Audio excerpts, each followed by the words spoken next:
7వ అధ్యాయం 26వ వాక్యము, 27వ వాక్యము, 28వ వాక్యం. Page number 719.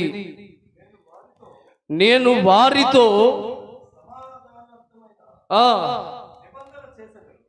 నిబంధన చేసేదను, అది నాకును వారికిని నిత్య నిబంధనగా ఉండును. నేను వారిని స్థిరపరచెదను, నేను వారిని విస్తరింపచేసి వారి మధ్య నా పరిశుద్ధ స్థలమును నిత్యము ఉంచెదను. నా మందిరము వారికి పైగా ఉండును, నేను వారి దేవుడనయ్యుందును, వారి నా జనులై ఉందురు. మరియు నా పరిశుద్ధ స్థలమును నిత్యము ఉండటమును బట్టి యెహోవా అగు నేను ఇశ్రాయేలీలను పరిశుద్ధపరచువాడునని అన్యజనులు తెలుసుకుందురు. Praise the lord. ఒక అద్భుతమైన వాక్యం ఇక్కడ రాయబడింది. దేవుడు వారితో సమాధానార్థమైనటువంటి నిబంధన చేశారు. నిబంధన అంటే ప్రమాణము, వడంబిక, మాట, ఇవన్నిటికీ ఒక సూచన. దేవుడు ఏమని నిబంధన చేశాడు? నేను నా పరిశుద్ధమైన స్థలమును నిత్యము వారితో ఉంచెదను, పరిశుద్ధ స్థలమును నిత్యము ఉంచెదను. వారి మధ్య లేక ఈ మధ్యాహ్నం ఈ మందిరానికి వచ్చిన మన మధ్యలో ఈ తెలుగుచెర్ల గ్రామము మధ్యలో దేవుడు తన పరిశుద్ధ స్థలమును నిత్యము ఉంచెదను అని వాగ్దానం చేస్తున్నాడు. ఉంచెదను అని వాగ్దానం చేయటం లేదు. ఏమని చెప్తున్నాడు? నిత్యము ఉంచుతాను. నిత్యము అంటే జీవిత కాలమంతా, ఆయన రాకడ వచ్చేంత వరకు కూడా, నిత్యము కూడా దేవుడు ఈ గ్రామములో తన పరిశుద్ధమైన స్థలమును నిత్యము దేవుడు ఉంచునుగాక. నా మందిరము వారికి పైగా ఉండెను, నేను వారి దేవుడునై ఉంటాను, వారు నాకు జనులై ఉంటారు.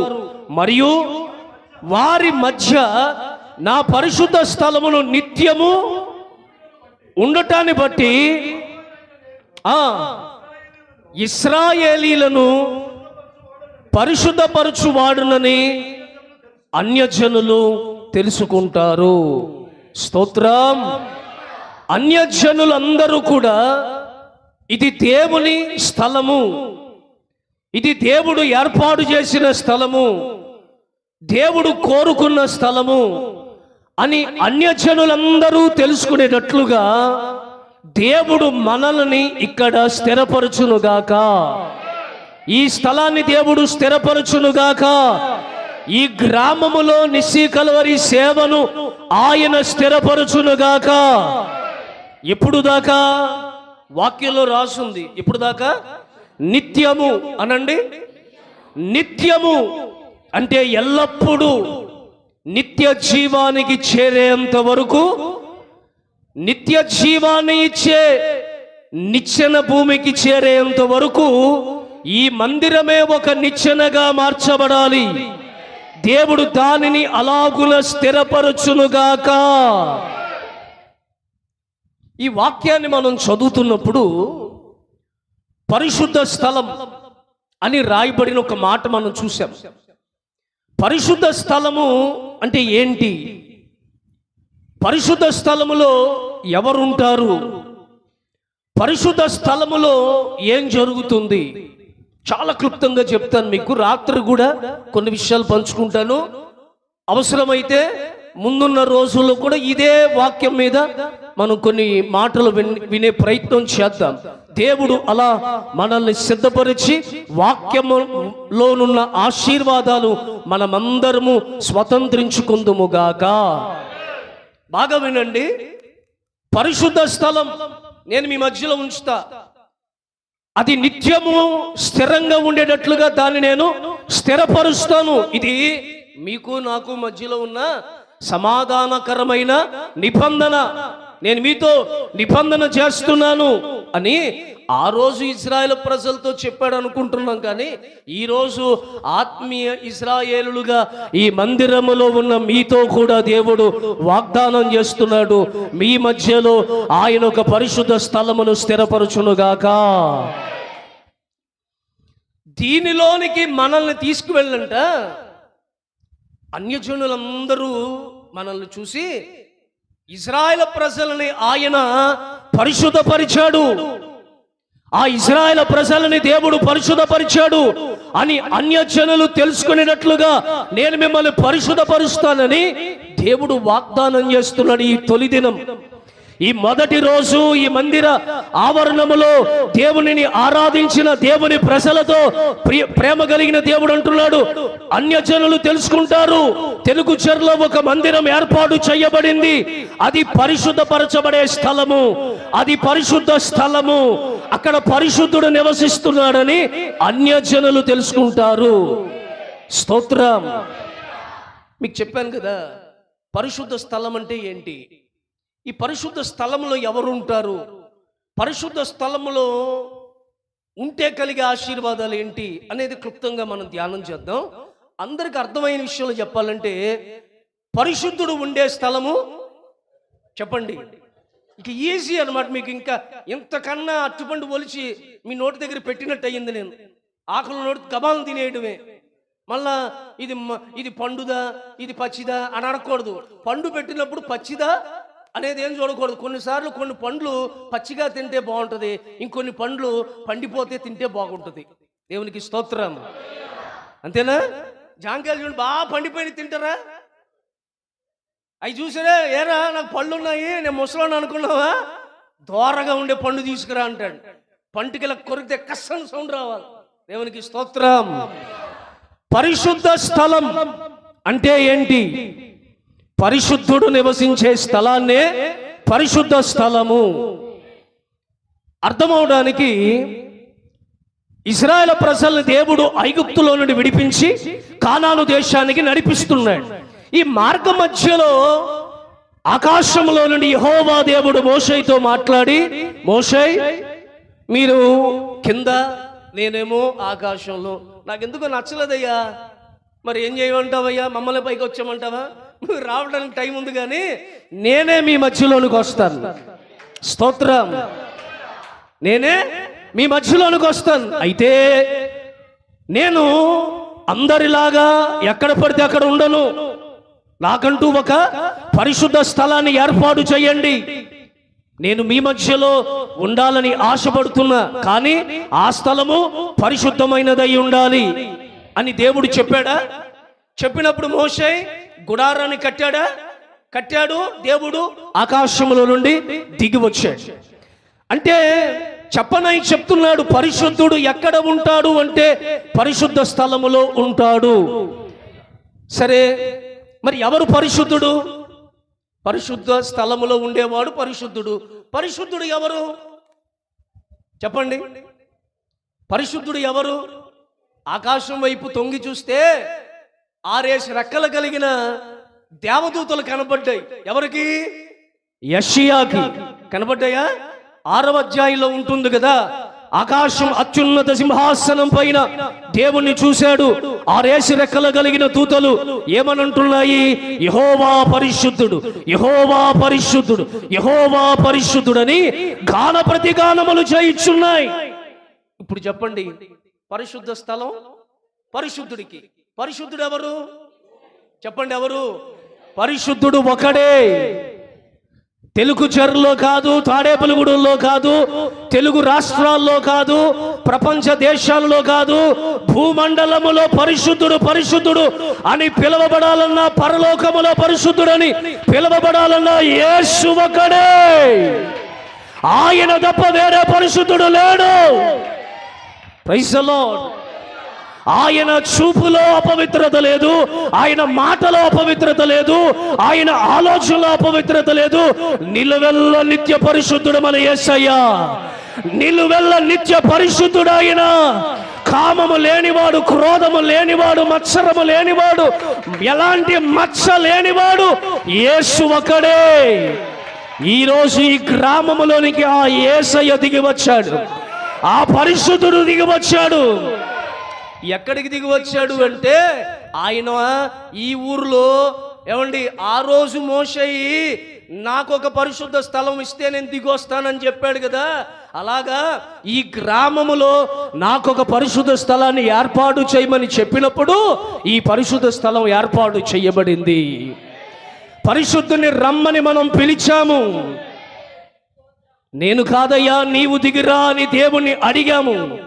ఆయన కొరకు ఏర్పాటు చేయబడిన ఆ పరిశుద్ధ స్థలములోనికి పరిశుద్ధుడు రాకుండా ఉంటాడా? వచ్చాడా? రాలేదా? ఎక్కడున్నాడు యేసయ్య? పరిశుద్ధుడు ఎక్కడున్నాడు? చెప్పాలి, ఎక్కడున్నాడు? మన మధ్యలో సంచరిస్తున్నాడు ఆయన. పరిశుద్ధుడు మన మధ్యలో సంచరిస్తున్నాడు ఆయన. నీ ప్రక్కన పరిశుద్ధుడు ఉన్నాడు, నీకు ఎదురుగా పరిశుద్ధుడు ఉన్నాడు. పరిశుద్ధుడు సంచరించే స్థలమే Nissi Calvary ministry. Praise the Lord. Hallelujah. ఎన్ని ఉదాహరణలు చెప్పాలి ఆయన పరిశుద్ధుడని చెప్పడానికి? ఎన్ని ఉదాహరణలు చెప్పాలి? ఏమండి, ఆయన జన్మములో అపవిత్రత లేదు, ఆయన పుట్టిన విధానములో అపవిత్రత లేదు, ఆయన పెరిగిన విధానములో అపవిత్రత లేదు, ఆయన శిలువ మరణములో అపవిత్రత లేదు. ప్రతిదీ పరిశుద్ధత, పరిశుద్ధత, పరిశుద్ధత. అందుకే ఆ పరిశుద్ధుడు మరణాన్ని గెలిచాడు. పాపము లేనివాడే మరణాన్ని జయించగలిగిన వాడు. అందుకే పాపము లేనివానిగా మరణాన్ని గెలిచి మనకి మార్గాన్ని చూపించిన ఆ పరిశుద్ధుడు ఈరోజు మందిరములో సంచరిస్తున్నాడు. Praise the lord. 3 విషయాలకి మనకు కొంత సంపూర్ణమైన అర్థమైనట్టుగానే ఉందా? 3 విషయాలు. ఒకటి, పరిశుద్ధ స్థలము అంటే ఏంటి? పరిశుద్ధుడు ఉండే స్థలము. సరే, పరిశుద్ధుడు ఎవరు? ఎవరు? యేసయ్య. ఇప్పుడు ఈ పరిశుద్ధ స్థలములోనికి మనము వచ్చినప్పుడు మనకి ఏం జరుగుద్ది అనేది 2 మాటలు మీకు చెప్తాను. చెప్పనా? హలో, చెప్పనా? 2 విషయాలు చెప్తాను.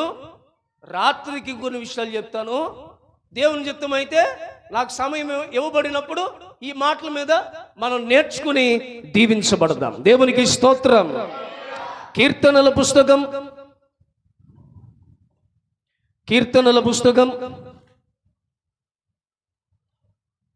20వ అధ్యాయం మొదటి 2 వాక్యాలు చదవండి.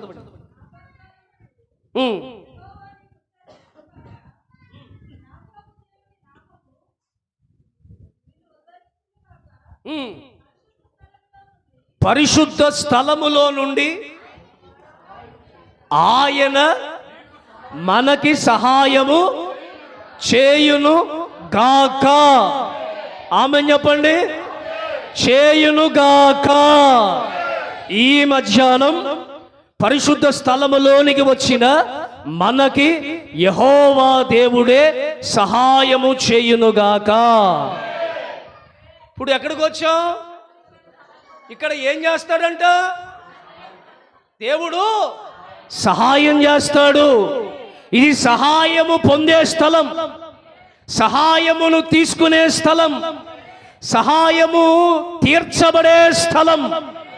మనము మనిషి జీవితంలో అనేక రకాలైన అవసరాలు ఉన్నాయి, అనేక రకాలైన అవసరాలు ఉన్నాయి. ఈ అవసరాలన్నిటికీ సహాయం చేసే నిలయముగా, కేంద్రముగా ఈ స్థలాన్ని దేవుడు ఏర్పాటు చేశాడు. మనము ఎక్కడెక్కడో ఏయో పాదాలు పట్టి మనుషుల దగ్గరకు వెళ్ళి, ఇవి చేతులు అనుకోకండి, ఇవి కాళ్ళు అనుకోకండి, చేతులు అనుకోకండి, ఇది తలకాయ అనుకోకండి అని ఏవేవో మాట్లాడుతూ ఉంటాం అవసరాల కొరకు. కానీ దేవుని దగ్గరకు వచ్చేసరికి చాలా నామోషిగాను బిరుగుగాను ఉంటాం, బిరుసుగా ఉంటాం. దేవుడు మనకి సహాయం చేసేవాడు. ఈ సంఘానికి దేవుడు సహాయకుడు. ఈ సంఘములోనికి వచ్చే వారందరికీ దేవుడే సహాయం చేస్తాడు. మీ పిల్లలకి దేవుడే సహాయం చేస్తాడు. నీ వ్యవసాయానికి దేవుడే సహాయం, నీ వ్యాపారానికి దేవుడే సహాయం, నీ ఆరోగ్యానికి దేవుడే సహాయం, ఈ గ్రామానికి దేవుడే సహాయము చేయునుగాక. ఈ మాట దావీదు అంటున్నాడు. దావీదు ఎవరు తెలుసా? ఒక సందర్భంలో దావీదుకి అవసరం వచ్చింది. ఎవరు దావీదు? ఎవరు? రాజుగారికి కూడా అవసరం వచ్చిందండి. రాదా? మనకి వస్తాయి, మనకి ఏవో అవసరాలు వస్తాయి. రాజుగారికే అవసరం వచ్చి ఏం చేశాడు తెలుసా? ఏమన్నాడు? కొండల తట్టున కన్నులెత్తి చూచాను, నాకు సహాయం ఎక్కడి నుండి వస్తాయి? అయ్యా, కొండల తట్టు చూస్తే నాకు సహాయం వస్తుందా? నాకు సహాయం కావాలి. మరి ఎటు చూడాలి? ఆకాశము తట్టు చూస్తే నీ దగ్గర నుండి నాకు సహాయం వస్తుంది. నువ్వు నాకు సహాయం చేసేవాడివి. దేవునికి స్తోత్రం. దేవుడు ఏమండి, దాన్ని ఏమంటారు? మనుషులు అయితే హ్యాండ్ ఇచ్చాడురా అంటారు. ఏమిచ్చారు? రే, మనం అనుకున్నాం వాడు చేస్తాడన్నా, ఆడు హ్యాండ్ ఇచ్చాడురా అంటారు. కానీ దేవుడు హ్యాండ్ ఇచ్చేవాడు కాదు. నీ హ్యాండ్ని గట్టిగా పట్టుకుని పైకి లేవనెత్తుతాడు. Praise the lord. చూడండి, దావీదుకి సహాయం దేవుడు చేశాడా? చూడండి, ఒక మాట చదవండి ఒకసారి. దినవృత్తాంతాల మొదటి పుస్తకంలో 18వ అధ్యాయం తీయండి, 6వ వాక్యం చదవండి. మొదటి దినవృత్తాంతముల పుస్తకం 18వ అధ్యాయం 6వ వాక్యం.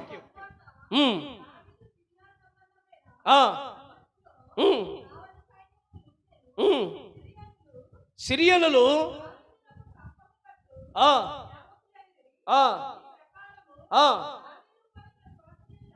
దావీదు వెళ్ళిన చోటనల్లా యెహోవా అతనికి సహాయము చేశాడు.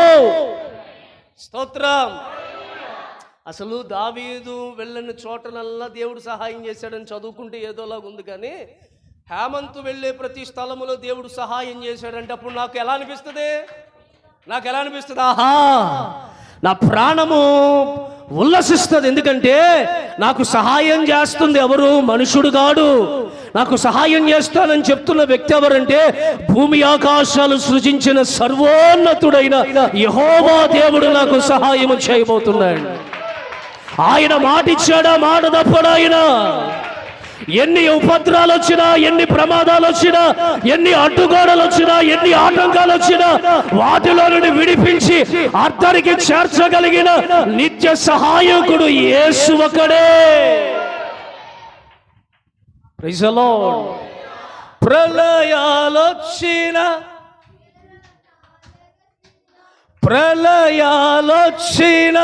కెరటాలగసిన నన్ను గురి వైపు నడిపించు చెయ్యశాలి, అలల కెరటాలు దాటించు బలశాలి, నన్ను గురి వైపు దాటించు చెయ్యశాలి, అలల కెరటాలు దాటించు బలశాలి. దేవునికి స్తోత్రం. కెరటాలు వచ్చినా, సుడిగాలు వచ్చినా మనల్ని అర్ధరికి చేర్చే సహాయకుడు. ఆయనకి ఏమని పేరు పెట్టారంటే నిత్య సహాయకుడు. ఆయన అప్పుడప్పుడు కాదు, ఎప్పుడు నీకు సహాయం చేస్తూనే ఉంటాడు. ఇదిగోండి, ఎలీషా గారికి సహాయం చేశాడు. కోర్టు ఎన్ని సంవత్సరాలండి? ఎన్ని? 15 సంవత్సరాలు. 15 సంవత్సరాలు. ఎన్ని ఇబ్బందులు. కోర్టు చుట్టూ తిరిగి అలసిపోయారా?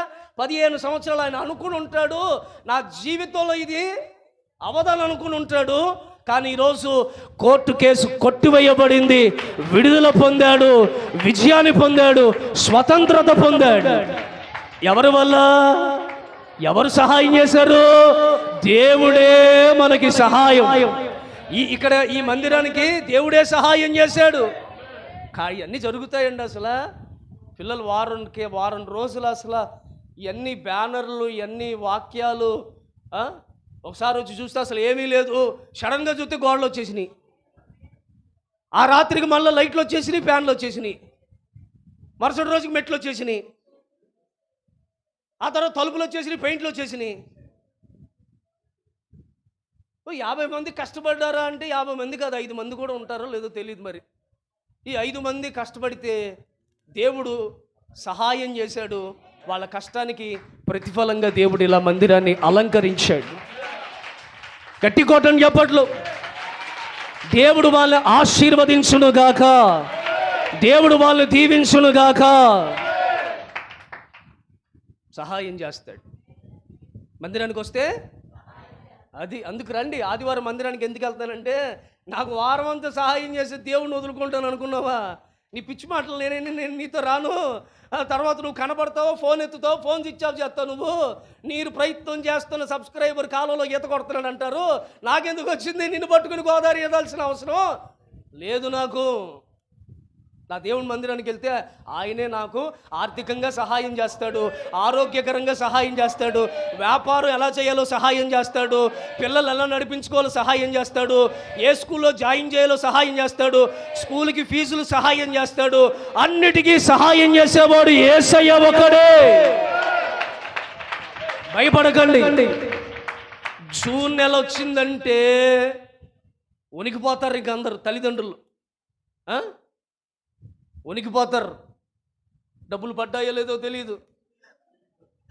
మాటికి టింగ్ అని సౌండ్ అయితే పడియలేదా అని అవి చూసుకోవాలా, ఈ చూసుకోవాలా, ఎన్ని ఇబ్బందులు, ఎన్ని శ్రమలు. జూన్ వచ్చిందంటే భయపడిపోతారు. ఇంకా చెప్పాలంటే నెల మొదటి వారం వణికిపోతారు. వాళ్ళని చూసి పారిపోతారు, పేపర్ని చూసి పారిపోతారు, కరెంటుని చూసి పారిపోతారు, ఇంకేంటి కేబుల్ని చూసి పారిపోతారు, హౌస్ రెంట్ ఇచ్చేవాడిని చూసి పారిపోతారు. దేవునికి స్తోత్రం. మన దేవుని మందిరంలోనికి రండి.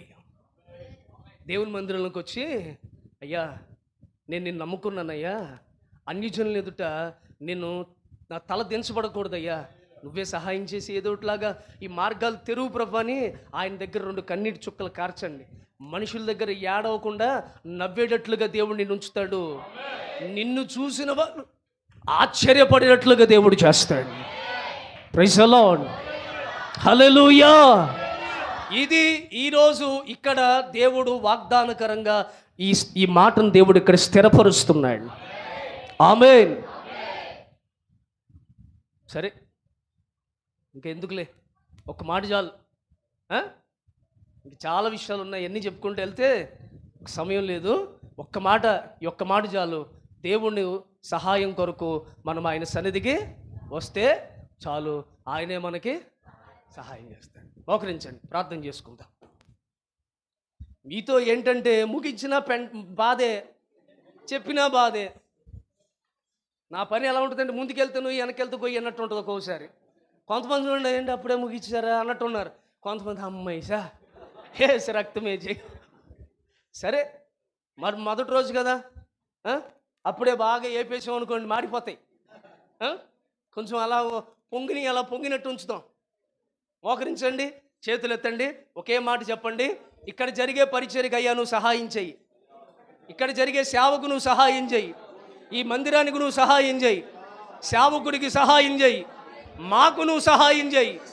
ప్రార్థన, అందరూ కలిసి ప్రార్థన చేద్దాం. అందరూ కలిసి నోరు తెరిచి ఏకస్వరముతో ఎలుగెత్తి